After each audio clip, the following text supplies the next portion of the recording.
miremos los grandes problemas de corrupción que tuvo Néstor Humberto Martínez durante su administración.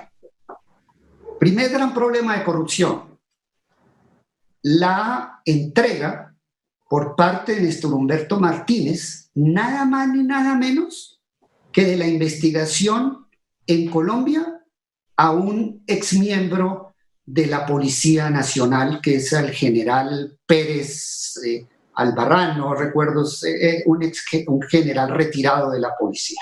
Bien, el CTI. En segundo lugar, el tema de haber vinculado como alto directivo de la Fiscalía General de la Nación a un corrupto como el señor Gustavo Moreno. Y en tercer lugar, todas las faltas éticas y falta de transparencia en que incurrió Néstor Humberto Martínez frente a la declaratoria de impedimento en el caso de Odebrecht.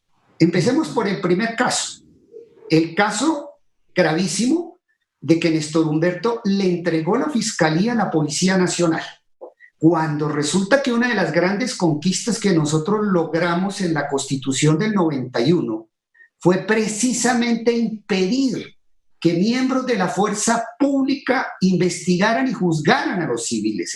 Ese ha sido uno de los grandes logros de la Constitución de 1991, que cerró para siempre los abusos de la justicia penal militar que permitían que los jueces militares juzgaran a los civiles. Entonces, el hecho de haber convertido al fiscal general de la Nación en el director de todas las policías y separar claramente la policía y la investigación de miembros de la fuerza pública es uno de los grandes logros de la Constitución del 91. Pero no, Néstor Humberto retrocedió y le entregó la dirección del CTI, que normalmente estaba en manos de civiles, se lo entregó a un exmiembro de la policía. ¿Y qué pasó?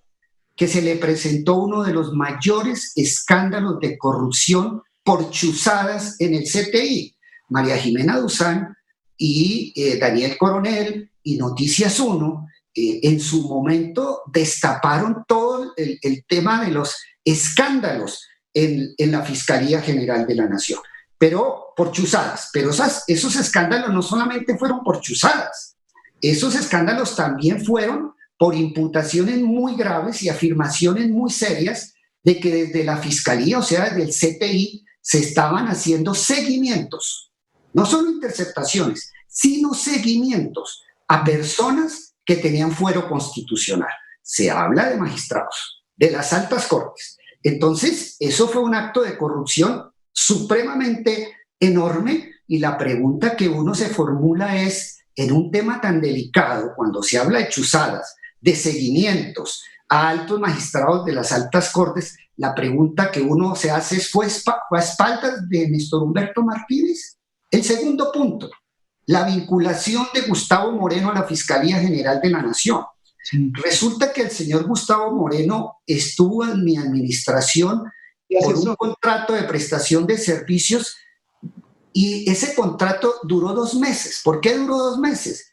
Porque yo lo terminé. Yo expulsé a Gustavo Moreno de la Fiscalía General de la Nación cuando me enteré de que él tenía graves conflictos de intereses en su ejercicio profesional, que eso no era compatible, que los casos que él llevaba, supremamente sospechosos, fueran compatibles con el cargo de asesor de la Fiscalía General de la Nación, y lo expulsé. Y después de expulsarlo, ¿por qué lo recicla Néstor Humberto Martínez? Lo que nunca ha dicho Néstor Humberto, ni ha querido contar el señor Gustavo Moreno, es cómo llega él a la Fiscalía General de la Nación, quién lo recomendó, quién lo presentó, qué agenda tenía, porque él, en una entrevista que le hizo una llamada a Daniel Coronel, él dice expresamente que él llegó allá porque tenía una agenda específica. ¿Cuál fue esa agenda? Estamos esperando el regreso al país para que él cuente de esa agenda. Y el tercer punto, supremamente complicado de casos de corrupción, fue la flagrante violación a la ética de Néstor Humberto cuando no se declaró impedido desde un comienzo frente a los casos de Odebrecht. Él ya sabía de la corrupción en Odebrecht. Además, había sido asesor de todas las empresas que estuvieron vinculadas al gran escándalo de Odebrecht y guardó silencio. No le dijo a la Corte Suprema de Justicia. siguió dirigiendo las investigaciones en el caso de Brecht. Y entonces... Pero quiero decirlo, sí, pero termino de contestar. Entonces, mire los hechos tan graves. Y entonces la gran prensa amiga de Néstor Humberto, los áulicos de Néstor Humberto, aquellos que dijeron que era el mejor jurista del país y quizás es el mejor jurista que ha tenido la historia de Colombia, dijeron, callaron. Usted fue una de las voces que no cayó, pero muchas de esas voces que tanto lo elogiaron callaron ante esos graves casos de corrupción. Entonces ahora, esas voces que callaron frente a problemas muy graves de corrupción, ahora critican y se rasgan las vestiduras por un viaje del fiscal a San Andrés.